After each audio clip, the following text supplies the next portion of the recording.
Je leur dis, malheureusement, depuis le 24, minuit une, voilà ce qui a été pris comme décision.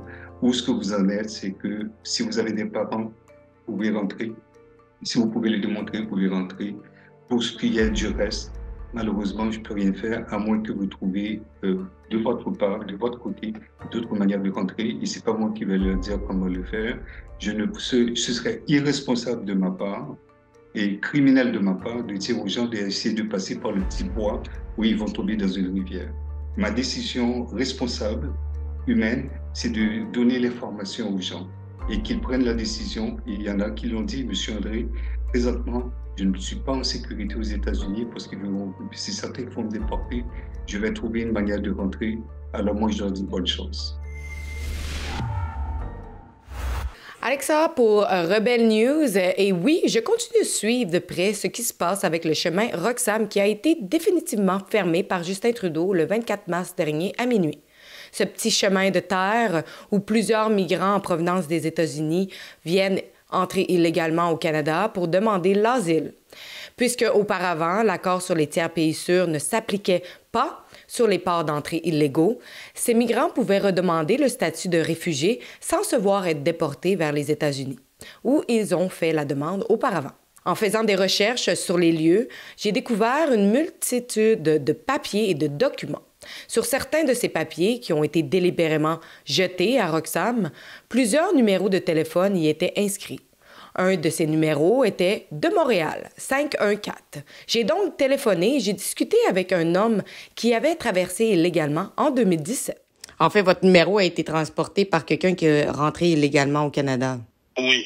Est-ce que c'est votre ami? Est-ce que c'est quelqu'un de votre famille? Oui, quelqu'un de ma famille. Vous, est-ce que vous êtes rentré illégalement au Canada par Roxham? Oui. Ça fait combien de temps? En 2017. Oh, ça fait longtemps? Oui. Vous venez d'Haïti ou vous venez de quel pays? D'Haïti. Et comment vous aviez su que c'était possible de passer par Roxham? Sur les réseaux sociaux. J'étais rentré illégal aussi. Mais par un autre chemin, c'est ça? Oui. Et vous aviez été intercepté à ce moment-là? Ouais, quand j'ai rentré là-bas, il m'avait dit, si je rentre illégalement, je vais en état d'arrestation. J'étais en famille, moi. J'étais avec ma femme et ma fille. J'habitais aux États-Unis. À cause de Donald Trump, il s'est fait déporter plusieurs personnes. J'ai dit, OK, un peu comme ça, je voulais pas rester là-dedans. Je voulais pas aller au rendez-vous après pour qu'il me fasse déporter ou retourner dans mon pays. Parce que mon pays, il n'y en a pas de travail, il y a chômage tout le temps. J'ai obligé de rentrer dans un autre pays pour essayer de faire le meilleur. Et la personne, justement, là, qui avait votre numéro, qui est passée la semaine dernière, est-ce qu'elle arrivait de où exactement? Les États-Unis aussi. Et c'est à cause de lui, en fait, que j'ai rentré ici. C'est mon petit frère. C'est votre petit frère? Ouais, il était rentré aussi illégalement les États-Unis. Les États-Unis, ils ont laissé passer ma femme et ma fille. Mais lui, à cause il n'a pas d'enfant, il se fait déporter pour Haïti. Ça, c'est quand vous aviez passé à la frontière mexicaine et El Paso? Oui, il était passé à la frontière Mexique pour rentrer les États-Unis. C'est là il s'est fait déporter. Puis moi et ma femme, on s'est pas dit, OK, c'est pas normal. Puis on a d'autres amis qui avaient rendez-vous à l'immigration. Puis il s'est fait déporter aussi. J'ai dit, OK, j'avais rendez-vous pour aller à l'immigration. J'ai dit, OK. Je vais pas aller à la rendez-vous. C'est mieux que je cherche un autre pays pour que je immigre.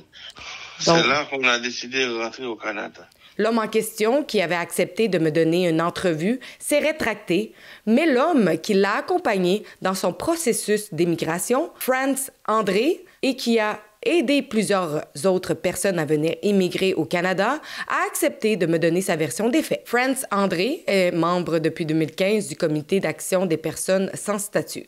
Ce militant pour la défense des droits humains côtoie, reçoit et milite sur le terrain en faveur des demandeurs d'asile qui ont besoin d'être accompagnés dans leur processus d'émigration. Le Canada a signé ce qu'on appelle la Convention de Genève, et faite en 1951 suite à la Deuxième Guerre mondiale, où les gens qui ont fui leur pays à cause de la guerre allaient se réfugier ailleurs. À la fin de la guerre, il y avait une crainte que les pays où les gens ont été se réfugier les retournent dans un environnement qui peut être encore, en 1951, 6 ans plus tard, être néfaste. Et les États-Unis le sont aussi signataires et plusieurs pays, on parle de plus de 165 pays ou 128 pays. Nous avons une obligation, en tant que signataires de cette convention, de donner une opportunité à des gens qui se disent naturellement menacés et que leur vie est menacée. On doit leur donner l'opportunité de venir chez nous et de demander protection.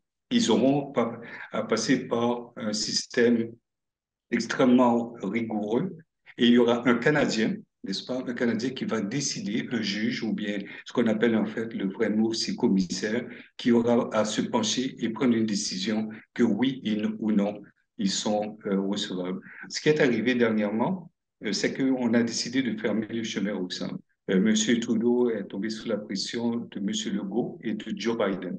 Et pour quelle raison?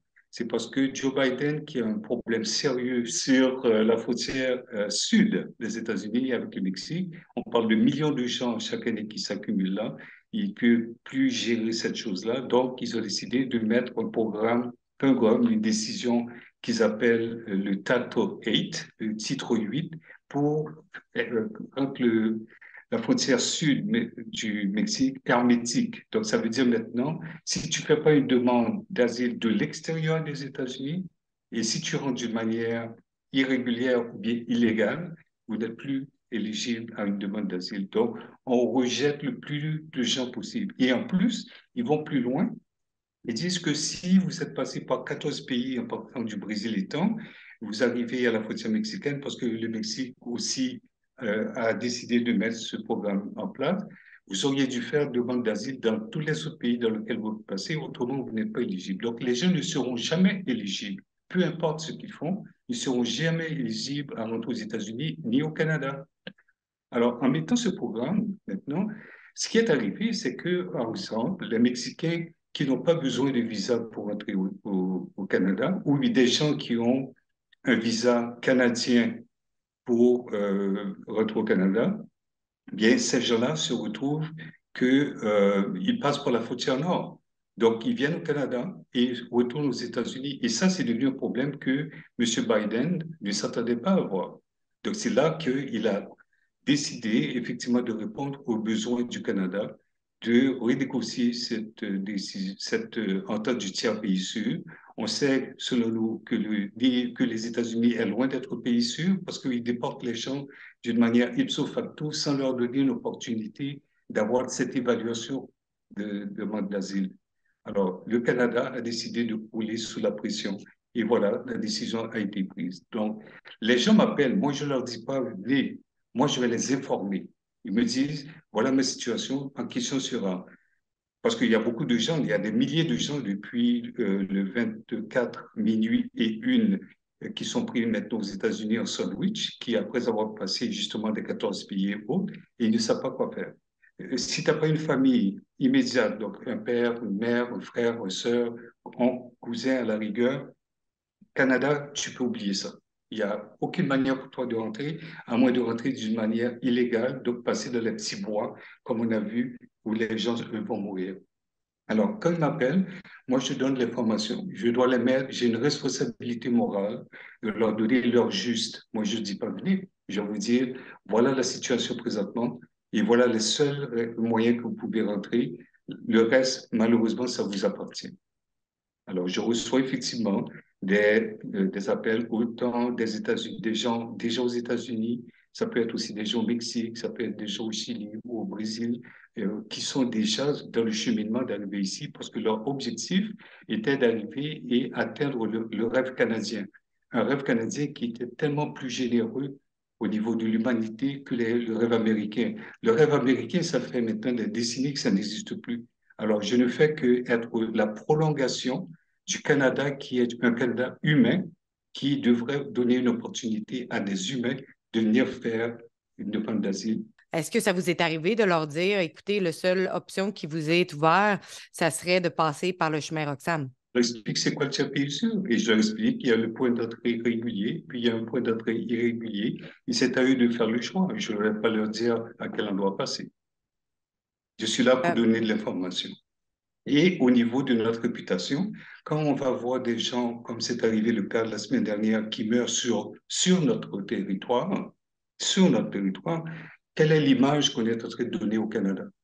Quelle est l'image qu'on donne au Canada? Est-ce que c'est ce qu'on veut? Est-ce qu'on veut que le président des États-Unis vienne nous dicter quelles seraient nos décisions au niveau de nos politiques étrangères? Bien, malheureusement, c'est ce qui se passe. On nous impose de prendre une position en Ukraine contre l'Iran, Cuba, Venezuela. Les ennemis des États-Unis sont devenus les ennemis du Canada. Et on prend des positions qui amènent des gens à mourir sur notre territoire. Frisnel Richard, il n'y a aucune raison, et j'aurais jamais pensé de ma vie qu'il serait mort ici au Canada à cause de nos politiques. Et c'est moi qui, personnellement, apporté ces cendres, parce qu'on a dû le faire incinérer, parce qu'il n'avait pas les moyens. Et le seul moyen pour l'amener à sa femme qui était déjà aux États-Unis, c'était de le faire incinérer et de traîner ses cendres dans ma valise. J'ai ressenti que c'était comme un corbillard. J'avais un corbillard entre les mains et je le prenais dans l'avion, l'amener, etc. Il n'y a aucune raison que ça devrait arriver, madame. Il n'y a aucune raison. Nous avons des politiques, nous avons signé une convention de Genève, on devrait les respecter. Autrement, sortons de la convention de Genève, arrêtons l'hypocrisie en mettant le tiers pays sûr, tout simplement retirons-nous de la convention de Genève, puis à partir de maintenant, il n'y a personne qui rentre au Canada si ce n'est pas une permission qu'on leur donne. Est-ce que vous pensez que ça va continuer, que les gens vont rentrer illégalement au pays par d'autres points d'accès? Pensez-vous que le fait qu'il faut attendre 14 jours à l'intérieur du pays pour faire un appel contre la décision, pensez-vous que les gens vont se cacher pendant ces 2 semaines-là et ensuite de ça, demander leur demande d'asile? Qu'est-ce que vous pensez qui va se passer? Parce que comment pouvez-vous démontrer que ça fait 14 jours que vous êtes ici au Canada? Le 14 jours a été mis là pour disqualifier tout le monde. Parce qu'il y a pratiquement impossibilité pour quelqu'un de montrer que ça fait 14 jours. Alors, ce qu'ils vont faire, ils vont rester dans le noir, ils vont être cachés quelque part, ils vont travailler au noir, à se faire exploiter, abuser, et puis en espérant peut-être qu'un programme qui va être mis en place éventuellement, où ils vont être acceptés. C'est ça qui arrive.